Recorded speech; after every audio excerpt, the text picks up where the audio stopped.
Welcome, you guys, to Go Naked podcast, where we bear it all. This episode is sponsored by Johanna Finney with Finney Law Firm. So thank you very much to your contribution to help us sponsor this show. So we're going to get right into it. And with our lovely guest here, Heather and Sam. All right. So, of course, you guys, we are going to talk about something that we actually have been seeing a lot. So, Go Naked has been around for a little over 6 years. And one thing that we see all the time is women dealing with anxiety and dealing with their partners having anxiety. So, I think that is a perfect first step into an introduction to this podcast. So, my lovely ladies are going to introduce themselves and we are going to get started. Heather? Hi. This is super exciting, by the way. This is our first one, so this is so fun. I know we said we were going to talk, but I feel like you already know me, so I might look a little bit at the camera for a second to introduce myself. I'm going to screw it all up now. No, I'm joking. But I'm 44. And I am 14 years out of active opiate and amphetamine addiction. And the reason why that is so important to my story, is because what I realized was that I believed, and at the time I needed those items. I needed that medicine. And it also destroyed my life at the time, most of my 20s. Whenever I learned better, whenever I went to the doctor, whenever I went to rehab, I realized that, and I'm not going to go down this rabbit hole with y'all. This isn't all Western medicine, so don't come at me today. But so much of it hadn't been truthful. So much of it hadn't helped me. It had harmed me. It had continued to give me what was literally ruining my life and my family's life. And so I decided I was going to do it different. And that's how I found plant medicine. And that's how I learned about my own anxiety, because before that, I was just pretending like I didn't have anxiety. Honestly, I was just self-medicating. I didn't even know that anxiety was a word, that trauma was a word, none of it. Quite frankly, I didn't know any of it because I couldn't even feel. I had to work for years to feel, to then understand what feeling meant. And I started to make my own medicine in my own home because I quite frankly trusted me, for my family and my child and my husband. And that's how I started the business that I have today, which many of you know about and some of you don't. And so whenever I started 8 years ago, it was in CBD because my husband told me that I had a responsibility to the community, and he wasn't wrong. But since then, I have grown into all plant medicine. I have grown into doing what I do for my family, within the community. And I have also learned how to hold hands and how to love and how to be there for people. And also that not just supplements make a difference, but I learned how to practice the law of attraction. I learned how to love myself. I learned that it was okay if I cried. So many people are like, oh my God, I cried. And I'm like, bro, it's cool. Cry. You're okay. You're gonna make it through, right? Yeah, you're gonna make it through. And so that's who I am today. And so it's been about 8 to 10 years. I've been making my own medicine for 13. And that is what I give to you guys. So I know they always call me the resident healer. And I don't know that I am necessarily a healer, but I do believe there was a part of my past that was an old crone in her old house where she took in all the people. And I simply just believe that that the creator gave us all the plans in this world, to help us. And so that's what I do today. I am here for y'all. And I fucking love Go Naked because it gave me an avenue for that, and it brought women together. And I believe in women, and I believe in financial independence, and I believe in happiness, and I believe in joy. And maybe it took me 4 years to get there. But that's where I think we can all be. So Also, I love that. So I think I'm going to be like the opposite. Like you're bright, bubbly. So I'm fantastic. Just perfect. gonna let that happen. But I am Sam Jamaico. I am a licensed professional counselor here in Louisiana. I am the assistant clinical director for the Serenity Center, which is a recovery treatment center. I own my own private practice, Sesh. And I think I go I fit mostly in the box of resident Go Naked therapist. You do. you do. I like to harass just everyone on there all the time about everything. That's the little niches that I like to kind of own. I work with individuals, I work with couples, I work with minors. The thing with minors is a little different though. Sure. I really like scale back on the F bombs. But besides that, you kind of get straightforward me no matter who you are. And I like doing all of it. I specialize in trauma. I specialize in addiction. I do marriage and pre-marriage counseling. And I really like the deep stuff. I like to tell people when they sit on my couch, there's not much you could throw in my direction that I can help you with. Yeah. So I love this pairing, and I'm so excited to hear what you have to say, because I know from my standpoint, all I know is the therapy side for anxiety. I only know what I know, and I'm interested to get to learn the rest. I love to hear everything that you have. So yeah. Which is neat because I've also never been in traditional therapy. So I love that about it. I never have been. Yeah, I've always been in my spiritual juju therapy. So yeah, so that's actually really cool for us, I think. I love that I can bring you guys. Yeah, which I think is perfect. It's a good reminder that that's how the collective works. So also, I will say this, the way that Heather and I met. So I, of course, suffer from anxiety and depression, and I was prescribed medicine per usual. Unfortunately, that medicine, I had a really bad reaction to it, and it wasn't for me. So I did end up stopping and doom scrolling Facebook, basically, one day, and I seen someone mention this like crazy hyper medicine woman, and I'm like, let me check her out. So I click on Heather's profile, and of course I'm like stalking you in all the best ways. I always tell people to stop. And so I ended up getting in contact with you, and you gave me all of your best recommendations, and I did them. I put them together, and then I had an experience where like it was just very natural and calming, and like I didn't feel that I felt like a zombie under medication. I felt like there was a light at the end of the tunnel. And so like I just do want to really thank you, and I love you to death for showing me a different side of basically this world, and you have completely helped my anxiety, and I couldn't be more thankful for you, and also for you, my love. Okay, so let's get into the nitty gritty. So Sam, we're going to start with you. Tell me the most simple question, but it's the hardest to figure out. What is anxiety? I think a lot of people struggle with that. Firstly, because they tell themselves whatever they are feeling is not okay. Sure. So I think they hit that barrier first, and that's where a lot stop. So the first thing I like to say in regard to anxiety is it comfortable to push forward to find out more about it? No, but it's worth it, because stopping there doesn't do you any favors. Sure. Sitting in that discomfort doesn't do you any favors. So as simplistically as I can get it, anxiety has to do with fear of the lack of control, right? So it doesn't matter if it is fear of the lack of control about something that's happened already or something that hasn't happened. But in a nutshell, and all my other lovely therapists out there, I promise I could go down 8,000 rabbit holes in this chat, but I'm not going to. So I'm going to stick to very, very just basic information. And that being that anxiety revolves a lot around control, fear of the lack of control. So that's where I think a lot of people should start is analyzing, okay, what is going on in my life where I don't feel like I have control over things.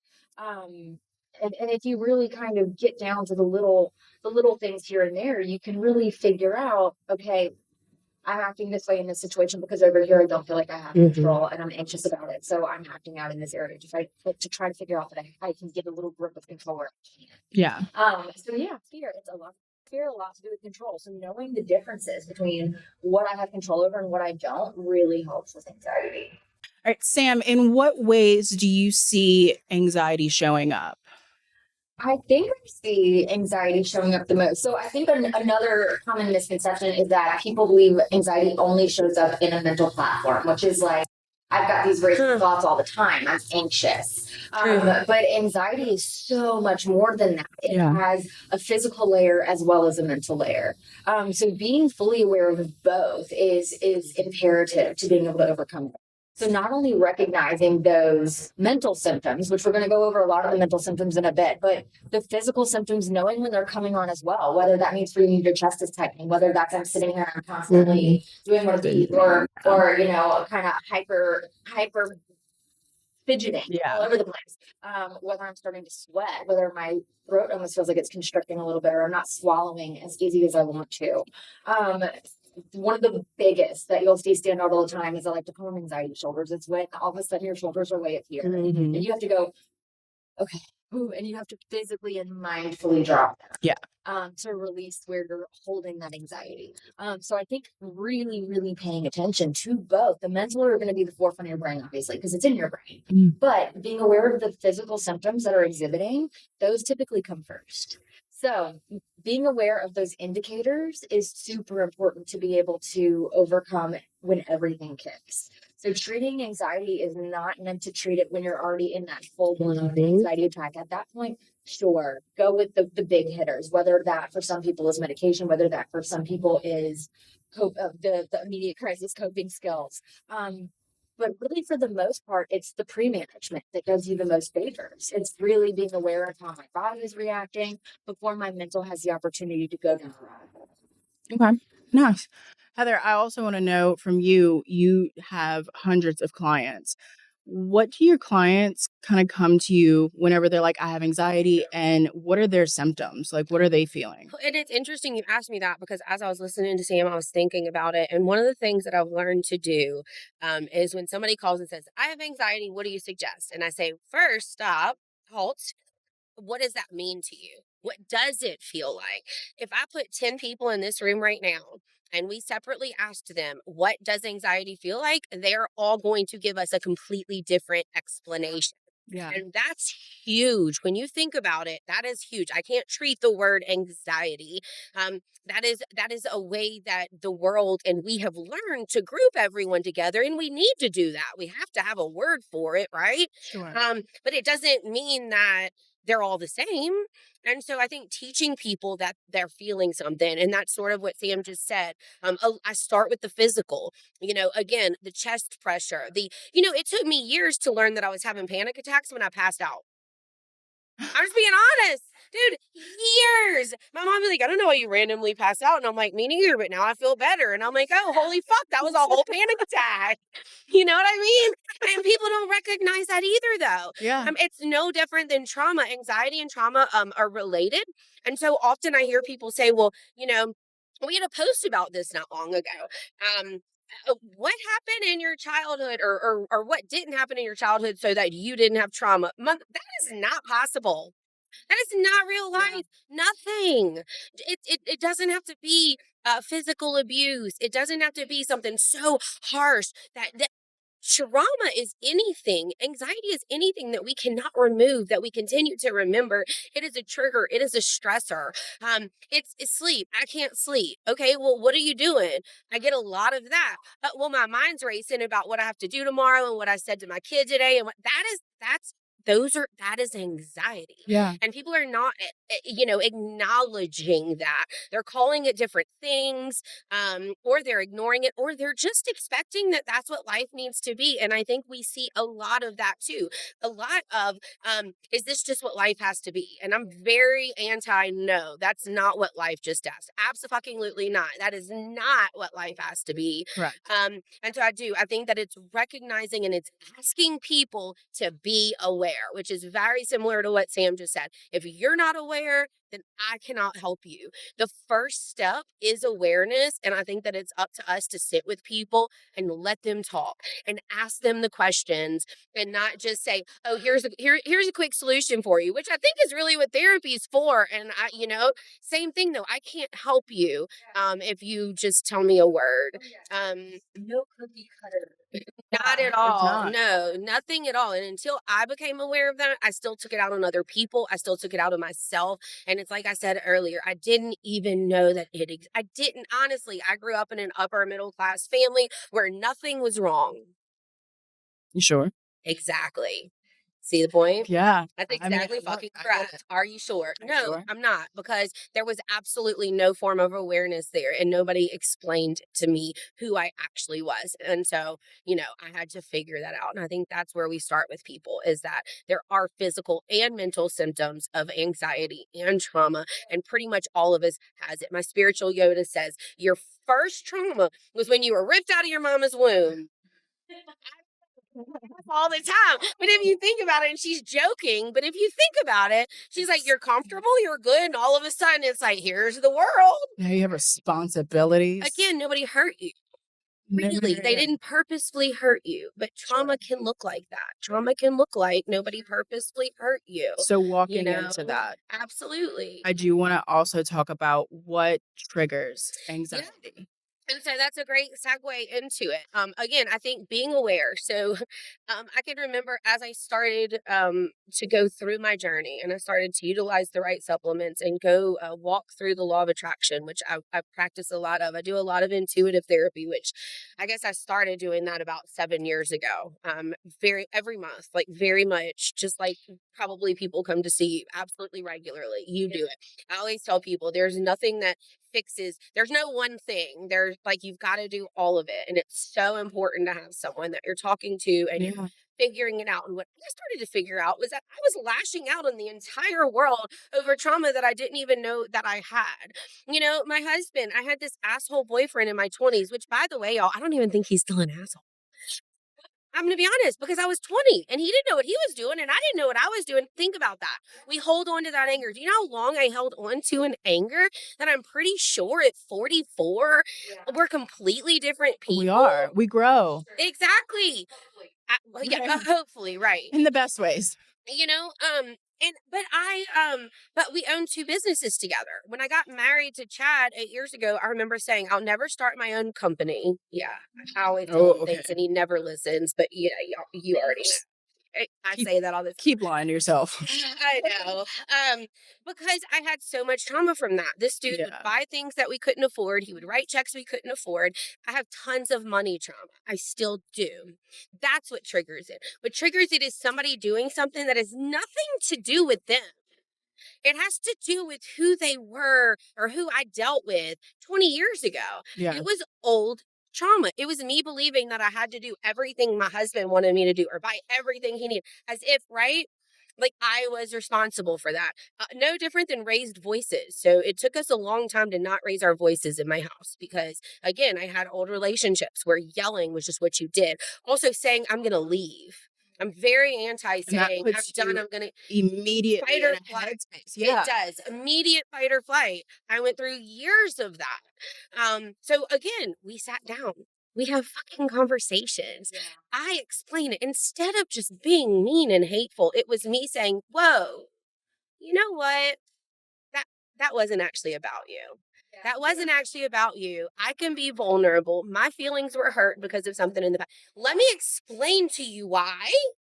And maybe we can and maybe we can come up with a compromise of what we're not gonna do. And I remember the day that I really felt that. He asked me to go run an errand for him at 9 o'clock at night. And y'all know I don't like to drive, especially not at night. And I said yes. And then I got mad that I said yes. And then I yelled at him because I said yes. And then I said no. It literally all happened in like a 3-minute. Yeah. It did. It was so fast. It completely confused. So he goes and drives to do this errand and he's in the car. And again, I call and I'm like, oh my God, that was old. That was old, weird trauma that I felt like I had to say yes. And then I immediately resented you for saying yes. And then, you know what I mean? That is what triggers it. And until we are aware, until we know that our heart is racing or that we didn't get a good night's sleep or that, you know how many women say, I want to punch my husband when he snores at night because I can't go to sleep. You know how many angry people are in this world? I'm just being honest because they can't sleep. Yeah. A lot of that. They get mad. And I'm like, well, guess what? You're not going to sleep when you're mad. So let's talk about what that means. And those are triggers. And it looks different for everybody, but that's real life. That's what we are going through. That's no different than Sam probably freaking out that we moved her whole office around before she got here. Just being honest, that's a good example of it. Yeah. You know? I do. I feel like people pull past stuff and then fear that that's going to be what my future looks like. And that Exactly. Yes. Yeah. Love that.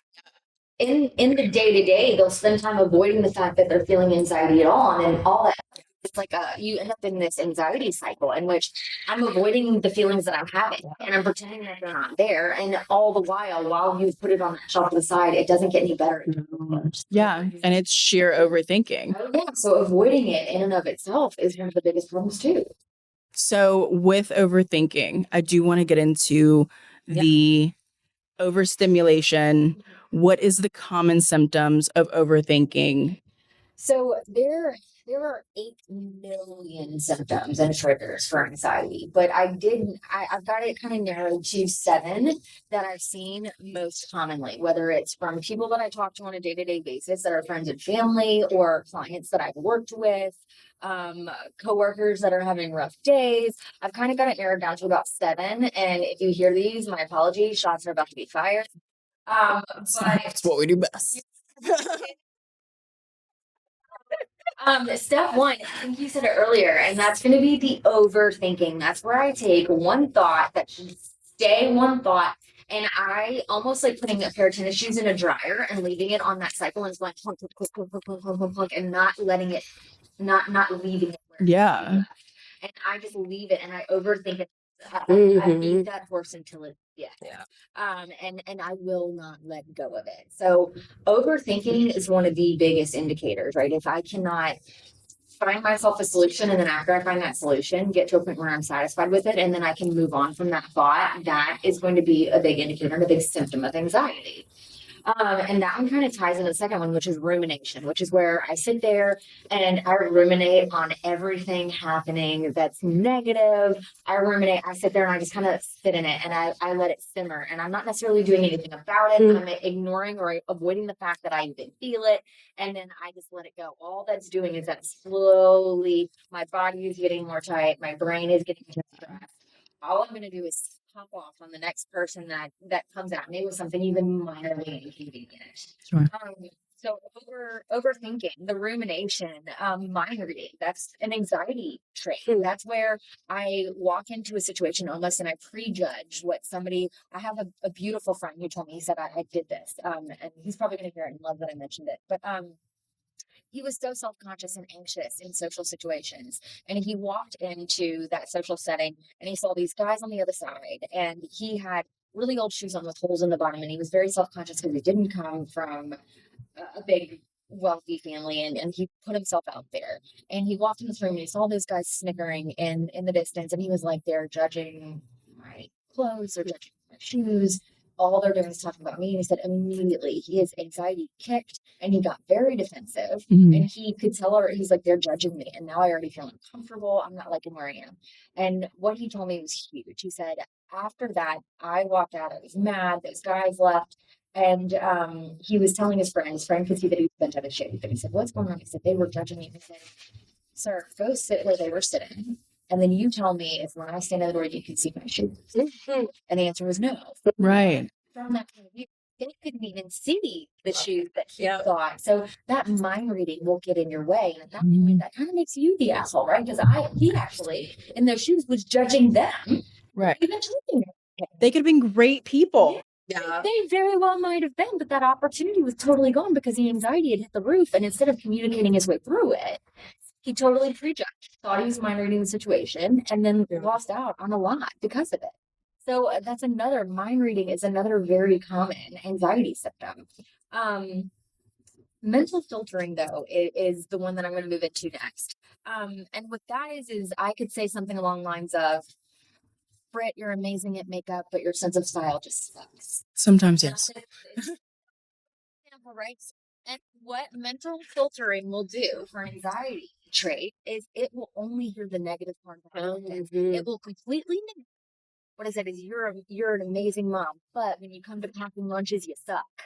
Right? it negates the positive of that. It filters out that positive and it focuses on that negative only. And then I ruminate on that negative. I overthink that negative. So one of those traits plays into the other. And that's this big ball of anxiety. So being aware of when even one is occurring is important so you don't then spiral into the rest. Right. So that'll get in my way. Overgeneralizing will get in my way. That's where I take those past experiences where something happened negative and I go, because of that experience and what negative happened, automatically that's what's going to happen this time, right? So I take those past experiences and I overgeneralize them to that's what's going to happen here and now. Feeling hopeless, I'll get stuck in those negative loop cycles where I constantly will always feel down, I'll feel negative, and I can't pull myself out of that. That's an anxiety cycle. And then I think the last one that I want to talk about is emotional reasoning. And that's where I believe that my reality of the situation, how I feel about the situation, I feel like my feelings are factual. Feelings are not facts. No. I've got to know when I am having an irrational feeling or I'm having a rational feeling, and I've got to be able to talk myself through both. So that's a really, really important factor when it comes to anxiety. I've got to know that my emotional reasoning can be off. I'm not always going to gauge this correctly. But it's really being self-aware, which is what you said, of knowing when any of those are happening. So I think those are the top 7 that I see. So if I could give you any advice at all, it's simply start upping your game on being aware of when you start seeing those reoccur and really do work to put a stop to those. Yeah. I mean, look, I get it. So whenever I experience anxiety, I have learned, I've come a long, long way with anxiety, but I have learned that the second I get into this negative mindset, I immediately recognize it. I pull myself out with a positive because it is not that big of a deal. For one, it's temporary. I have had the worst of anxieties. I've actually pulled a muscle in my back because my anxiety attacks and my panic attacks tighten up my muscular system. Like she said, this right here, Right. it's the worst. Right. So I've actually like pulled a muscle in the back right here and gone to the doctor. And I was like, I don't know what I did. I suffer from anxiety. I was having a pain. He's like, you pulled a muscle from tightening your body so much that here we are. Like, bitch, calm down. Like, for real. So yeah, it's just it is temporary, and I will give a little bit of advice to whenever you do start recognizing that you're going down this spiral, please replace it with a positive. Replacing that with a positive has done so much good for my mental health. It gets me out of anxiety quicker. It gets me out of a depression quicker. It gets me out of this mindset that like the world is not on fire and you are okay. Um, Recognizing it with a partner, which we're actually about to get into, but I've done a lot of work with anxiety coming with a partner. Like I have anxiety. Being with a partner that has anxiety is not easy. There's a lot of ups and downs to it. And I think what we're about to go into is communicating with your partner with anxiety, or if your partner does have anxiety, because recognizing it will stop fights. I think a lot of relationship issues come because somebody has anxiety and the communication is off. So, getting into that, Heather, we're going to start with you. Some communicating. So, communicating with your partner, what does that look like? How can we stop a fight from happening? What should someone do to be like, hey, look, let's take a minute. I'm feeling this way. Please understand this. So let's start with that. Communicate. Say before I go down that list. Yeah. What you said earlier is one of my favorite things to say, and we talk about it a lot in Go Naked, actually in our like admin group and such. Is it's not that damn important. It's not So many important. things are not that. Yeah. I don't know how else to say it. Put a sign in your house. Things are not that important. It's temporary, and knowing that it's temporary is it's so relieving knowing that like these shitty 5 minutes are only 5 minutes. Absolutely, unless I make it. And you don't which is sort of right. Sam talks about. That's what we do to make it. When I Stretches. Yeah. that's helped me a lot, and I hear myself saying that to people so often. I hear you. Thank you. Now let's move on because it's okay. Guess what? Nothing's falling apart. Sure. And so talking about communicating though, that's very similar, but I think it's important, and some of this will be slightly repetitive when I repeat myself, I believe, because it's actually important for me. But awareness, we continue to bring that up. If you're not aware, you're not going to communicate your awareness. So a lot of times we hear people say, I'm having trouble in my marriage. Tell me about marriage counseling. Okay, I'm not anti-marriage counseling. I'm anti-marriage count. Yeah, no, not at all. I'm anti-marriage Shots fired. considering that you also need individual counseling. Like that is what people are missing. They act as if the marriage is the problem and it may be. But how the hell do you know until you're also vulnerable and able to communicate because you actually know who you are? And I think that's a big thing in relationships. It's being vulnerable. It's learning who we are so much to the extent that if you don't like who I am, baby, that's okay. I didn't ask you to. You don't have to, right? But I know me, and I have to be sane, and I have to be a good me, and I have to be happy. And so I'm going to tell you who that is. Your relationships are no different. We live in a world that we are so worried about not being in a relationship that we don't give the other person time to be in a relationship with us. Right. And so being aware and being vulnerable and then communicating that with your partner, which means having a conversation, not a yelling match. One of the things I tell my customers all the time is two people have to argue. So if you tell me you got in a fight, then I'm telling you that y'all both were assholes. Because I'm not going to yell at a wall. I mean, really, I'm not going to do it. If my husband says, okay, you're upset, I'm going to walk off, or vice versa, guess what? We're both going to calm down. I know that it's hard to hear and I know that it's hard to believe, but somebody's got to be a little more chill in each moment.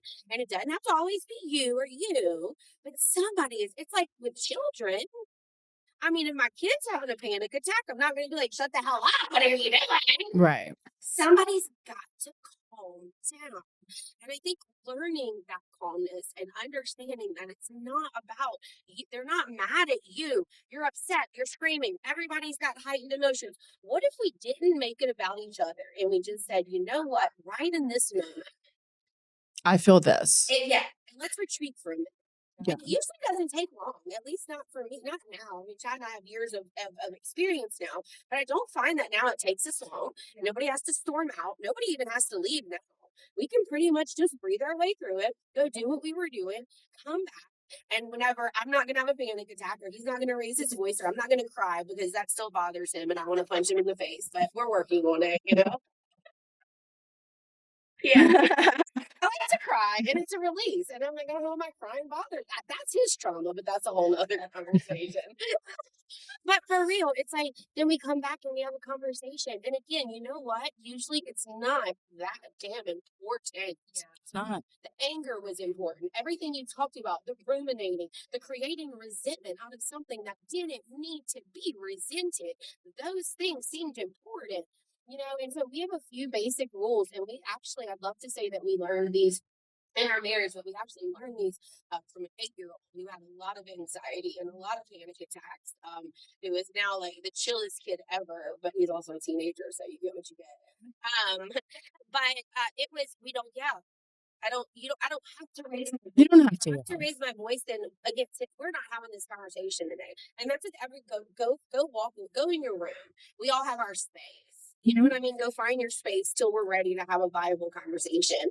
Also alone time. Yeah. There is a complete, at least in my opinion, and what I see right now is an overstimulation because people are just never alone. I watch my kids all day. My husband gets home. I'm trying to cook a dinner every night. I'm not saying don't do these things, but if you have no time to yourself, then I need you to rework your fucking priorities. You need time to yourself. You absolutely do. Self-care is important. Otherwise, you are overstimulated and now you are angry and yelling at people for really no reason other than you're mad.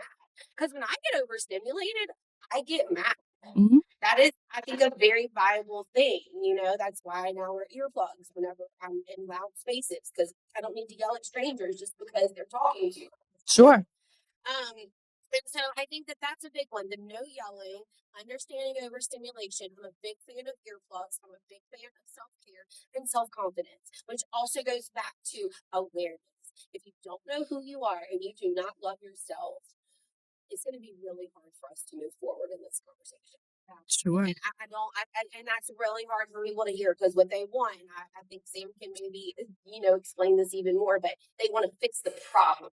Sure. But the problem is if I don't love me, then you see these conversations, they don't Sure. they Communication. don't happen at all. And I cannot be vulnerable and talk to anyone.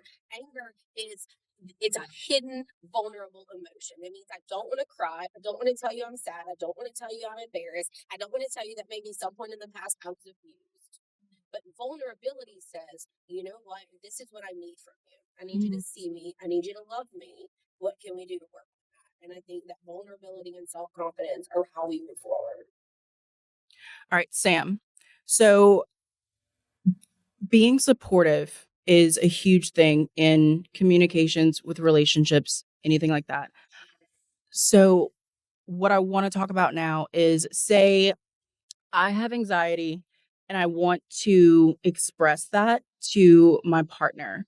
How would I do that in a mindset while having anxiety, trying to stay calm and communicating to my partner that I just need you to sit and listen to me real quick, and then I express?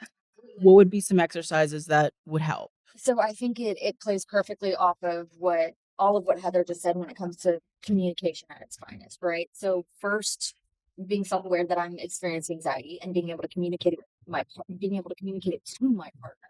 And so if I'm trying to be insanely supportive of my partner who I know has anxiety, knowing whether, again, partner, friend, whatever they are to you, if I know that they're struggling with anxiety, and they've been communicated it to me, what I need to do is I need to practice as much grace as I possibly can in that moment.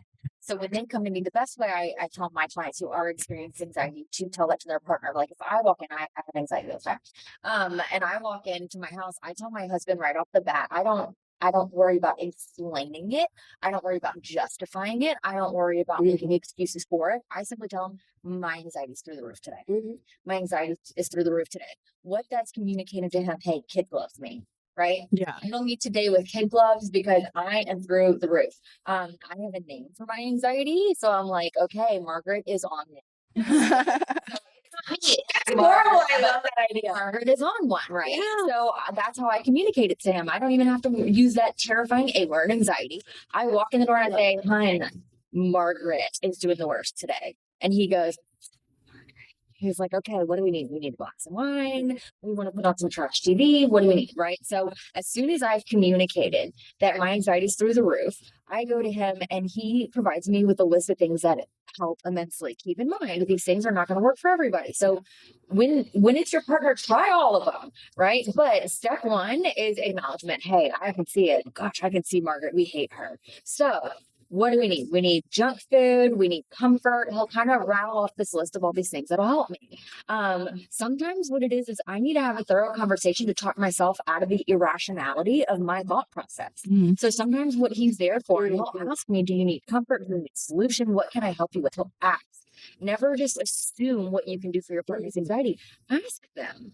So when I tell him, hey, babe, Margaret is on one, he'll go, okay, do you need me to comfort you? Do you need help with solutions? And depending on my answer, he knows, all right, Grace, in this moment, I need some comfort. I need some trash food. I need some trash TV. Or let's get really solution focused. Let's talk about how irrational some of these thoughts are and let's back them back into rationality so we can actually get a solution here. And then he'll sometimes remind me what the positives of even having anxiety are. He'll go, hey, I'm glad you didn't not have it though, because otherwise you wouldn't have prepped for that terrifying moment, right? Sure. Yeah, of course. Beautiful positives that anxiety bring to the table. I tell my clients all the time, I never want to scale you down to zero anxiety. For example, if you're in school, right, and you have tests coming up, if you didn't have a little bit of anxiety, you would never study for that test. So anxiety can be a beautiful thing if used appropriately. So use it as a motivator. Hey, I'm super stressed about this work meeting coming up. That needs to be an indicator for me that I need to do something about it. Yeah. Right now, my partner can talk me off the ledge of, I'm going to vomit. The world's going to be on fire. I'm going to get fired. I'm going to have to find a new job. The economy sucks. How am I going to do that? I'm going to be unemployed for 27 months. right? If I let the overthinking and the rumination and all of those things really spiral, I can go down a rabbit hole. But my partner knows, hey, she's rabbit holing. Let me help her real quick, right? And in that moment, he doesn't have to argue that no, I don't know why you're so anxious, my day. And don't go into it. Don't fight fire with fire, right? You can't fight anxiety by pointing out that your anxiety is stupid. That doesn't help me, right? So I've got to be graceful in that approach. I have to be able to talk them off that irrational ledge. And I have to simply remind them why, hey, I am kind of thankful that you had a little bit though. Otherwise, we could really be screwed here. So Yeah. a couple of these things can be put together to help anybody when your partner is struggling with anxiety. Go down the list, but make sure you're asking them what their need is because they can tell you. So I also want to I do. I also want to get into the fact that unfortunately, some of these people do not have supportive partners. Unfortunately, we do see it a lot in Go Naked where we've had women try and communicate with their partners and their partners are just like, it's all in your head, or you're just, trying to do this for attention, or like completely unsupportive. So, what are some ways that someone dealing with anxiety with an unsupportive partner can continue to grow and figure it out themselves? Unfortunately, I hate to say it like that, but sometimes it is very do it by yourself thing, because sometimes we do have shitty partners, and sometimes we do. I've experienced myself where I've tried to communicate and I was just told, figure it out. I don't know how to help you. So how would someone fix it or hone in on themselves with having a partner that isn't supportive? Certainly. So when it comes to, I don't have that secondary layer of help. It all is going to come back to me and my self-care, my coping skills, being aware that it's happening, right? Then actively doing something to mindfully pull myself out of that situation. What that looks like a lot is practicing immediacy.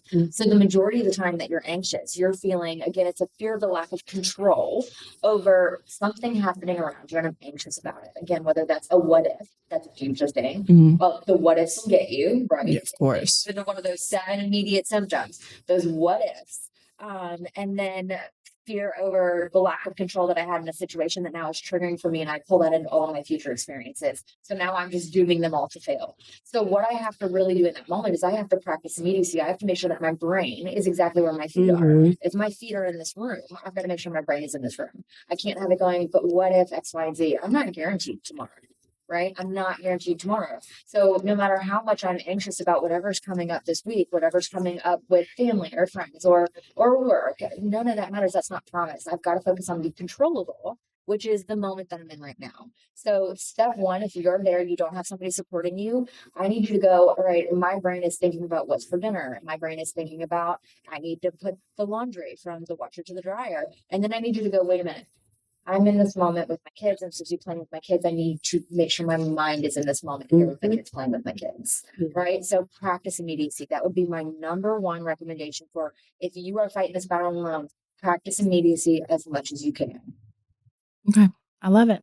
I love it.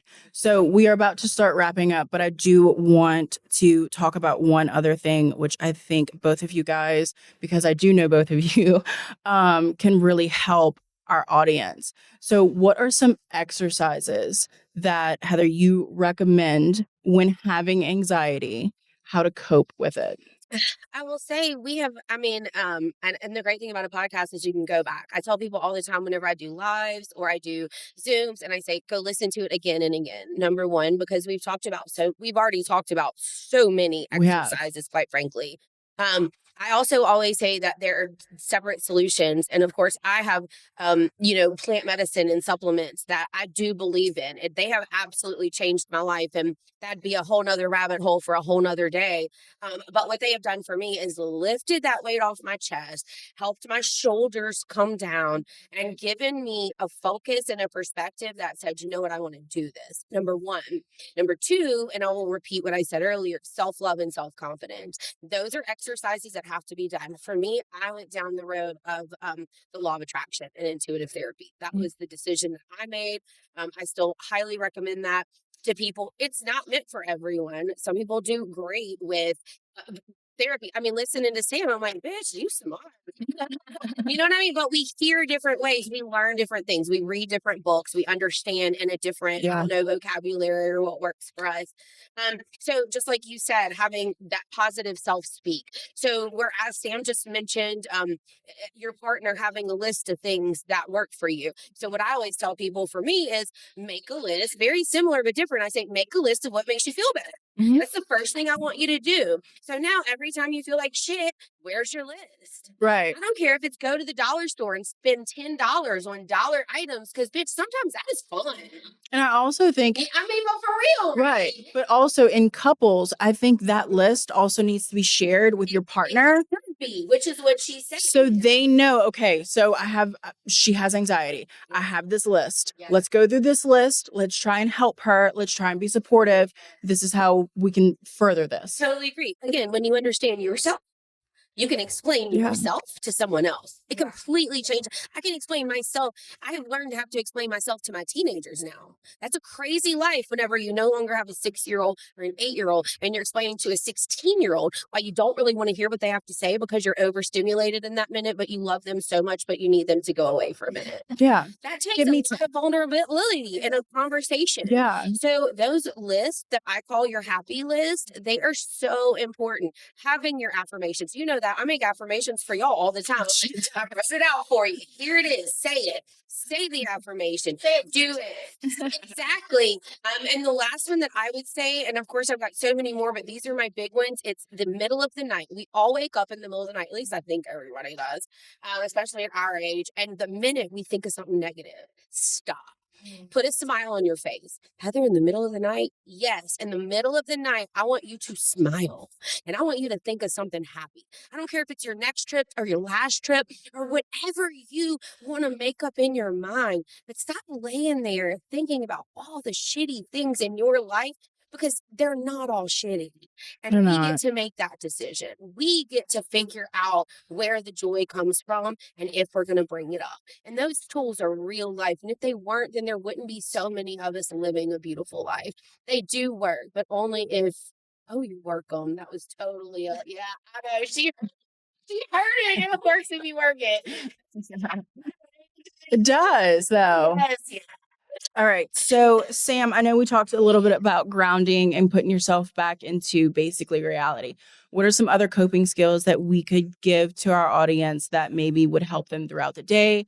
A big job, overstimulated with kids, overstimulated with a partner. How can they cope and not lash out?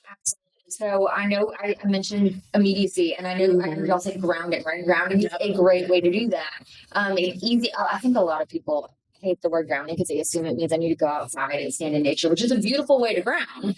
But an easier way to ground that you can do in the moment is all I have to do right now is I have to go, okay, and everybody's heard this, but if you haven't heard this, you're going to name 3 things that you can hear about what's like here within the walls. I'm going to name 3 things that I can see around me. I'm going to name 3 things that I can feel around me. If I'm in a restaurant and I'm feeling anxiety, I'm going to name 3 things I taste within the meal that I'm eating. And then I'm going to name 3 things I can smell. So I'm really going to hone into my sensors, like all my senses, so I can go ahead and pull my mind back into this very moment. Right. So I'm going to name the things around me. I'm going to use every sense that I have. And the beautiful thing about that is no one around you has to know what you're doing. So it's something you can keep totally private. It's just a moment for you, with you, to bring your brain right into what's happening around you. Right. And then secondly, the biggest coping skill is if I'm sitting here and I'm feeling super anxious, I have one client who has dental anxiety. She goes to the dentist, she really freaks out. So you're going to take your eyes and you're going to scan the 4 corners of the room. It's a reminder that I can stand here on my own volition. I know exactly how I can leave, when I can leave. So you're going to really do a scan of everything that's happening around you and remind yourself that you are safe here in this moment.